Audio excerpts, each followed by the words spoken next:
Guys, আসসালামু আলাইকুম। আপনারা সবাই কেমন আছেন? আশা করছি সবাই খুব ভালো আছেন।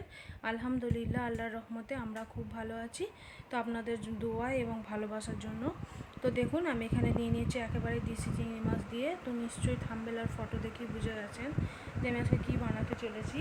তো আমি আজকে বানাবো দেশি চিংড়ি মাছ দিয়ে বোমার ঝোল।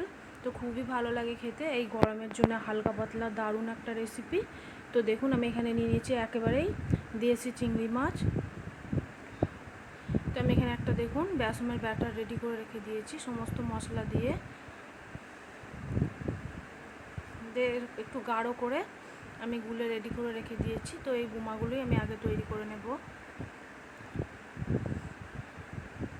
তো পরিমাণ মতো তেলটা দিয়ে খুব ভালো মতো গরম করে নিয়েছি। তো বোমাগুলো আমি এবার এক এক করে আমি তেলের মধ্যে দিয়ে দেবো। তো ব্যাটারটা দেখেই বুঝতে পারছেন যে কতটা পরিমাণের ঘনত্ব রেখেছি আমি। খুব বেশি পাতলা করিনি, খুব বেশি পাতলা করলে কিন্তু পারফেক্ট হবে না।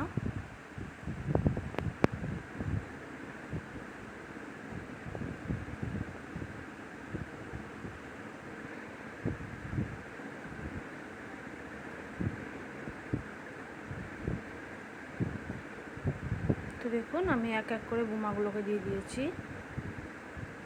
তো এবার এক এক করে উল্টে পাল্টে দেবো।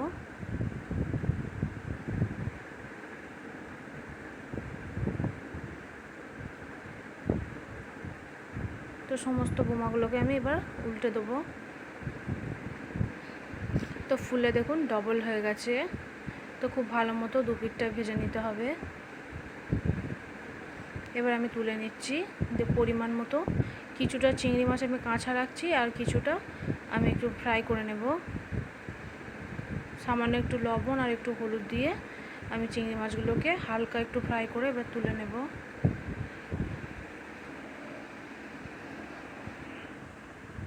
সামান্য একটু হলুদ গুঁড়ো দিয়ে দিচ্ছি আর সামান্য একটু লবণ দিয়ে সুন্দর করে ফ্রাই করে নিচ্ছি। দিয়ে তুলে নিয়েছি আমি। তারপরে ওই তেলের মধ্যেই এবার আমি এখানে দিয়ে দিচ্ছি পেঁয়াজ কুচি।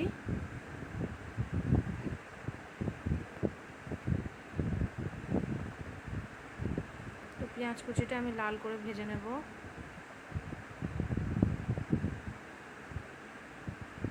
দিয়ে দিচ্ছি স্বাদ মতো লবণ। তারপর দিয়ে দেবো এখানে লঙ্কা গুঁড়ো।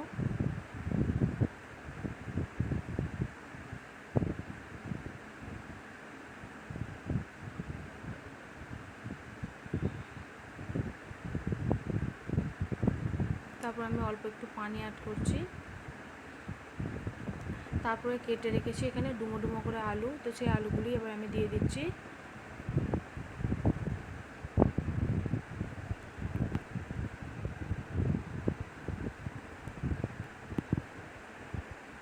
তো আপনারা যতটা পরিমাণের বানাবেন সেরকম হিসেবে আলুটা দেবেন। তো আমি আলুর পরিমাণটা একটু বেশিই রেখেছি, কারণ আমি একটু বেশি পরিমাণেরই বানাচ্ছি। তো দেখুন, আলুটা দিয়ে আমি এবার সুন্দর করে একটু ভাজা ভাজা করে নিয়েছি। তারপরে দিয়ে দিচ্ছি আদা রসুন বাটা।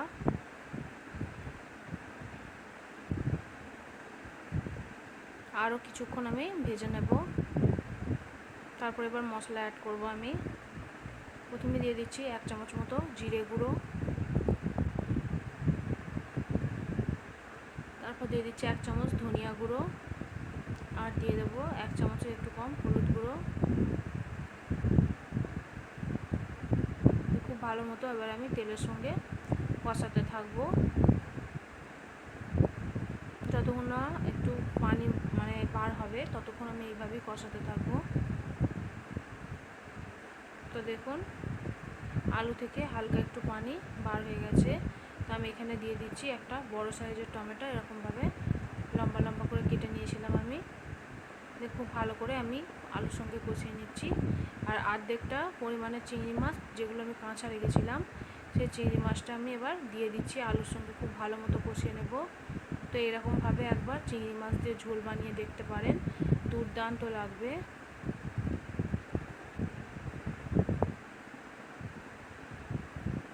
তো খুব ভালো করে একদমই ভাজা ভাজা করে আমি কষিয়ে নিয়েছি। দেখুন, এতটুকু কিন্তু পানি নেই। তো খুব ভালো মতো কষিয়ে নেওয়ার পর আমি এখানে পানি অ্যাড করছি আলুটা সেদ্ধ করার জন্য।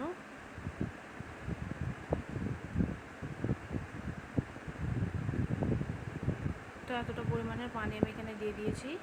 এবার ঢাকনা বন্ধ করে আমি 2 থেকে আড়াই মিনিট মতো আলুটাকে সেদ্ধ করে নেব।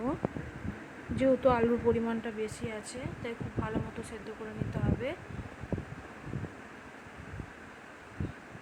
তো ঝোলটা দেখুন একেবারেই শুকিয়ে এসেছে, আর আলুগুলো দেখেই বুঝতে পারছেন যে ভেঙে ভেঙে যাচ্ছে, মানে খুব ভালো মতো সেদ্ধ হয়ে গেছে। তো খুব ভালো মতো আমি কষিয়ে নিচ্ছি।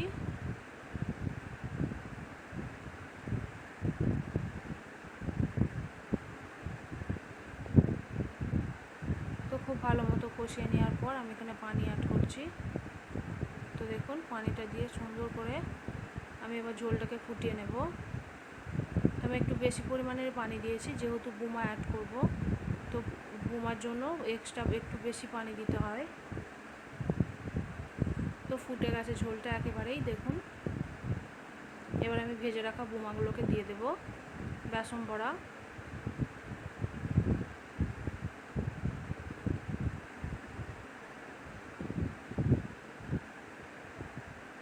তো সমস্ত বেসন বড়াগুলোকে আমি এখানে দিয়ে দিচ্ছি।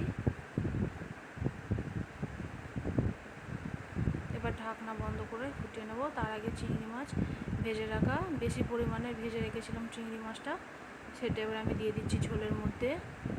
ভালো মতো একবার নাড়াচাড়া করে নেব আমি। তারপর এবার ঢাকনা বন্ধ করে 1 থেকে 1.5 মিনিট মতো ফুটিয়ে নেব। তো ঝোলটা দেখুন অনেকটা পরিমাণেরই কমে গেছে। এটা ঠান্ডা হওয়ার পর কিন্তু আরও কিছুটা পরিমাণের কমে যাবে। তো আমার দেশি চিংড়ি মাছ আর বুমার ঝোলের এই রেসিপিটা আপনাদের কেমন লেগেছে অবশ্যই কিন্তু লাইক, কমেন্ট, শেয়ার করে জানাতে ভুলবেন না। আর আমার চ্যানেলে নতুন হয়ে থাকলে চ্যানেলটিকে অবশ্যই সাবস্ক্রাইব করে রাখবেন। এরকম সুন্দর সুন্দর রেসিপিগুলো পাওয়ার জন্য অল নোটিফিকেশানটাকে অন করে রাখবেন। আর আমার ভিডিওগুলো, আমার রেসিপিগুলো আপনাদের কেমন লাগছে অবশ্যই কমেন্টের মাধ্যমে জানাবেন। যদি ভালো লাগে নিজের আপনজন মানুষ বা বন্ধু বান্ধবদের মাঝে শেয়ার করে দেবেন। আর লাইক, কমেন্ট, শেয়ার করতে একেবারেই ভুলবেন না। আশা করছি খুবই ভালো লেগেছে। অবশ্যই কমেন্ট করে জানাবেন। ভালো থাকবেন।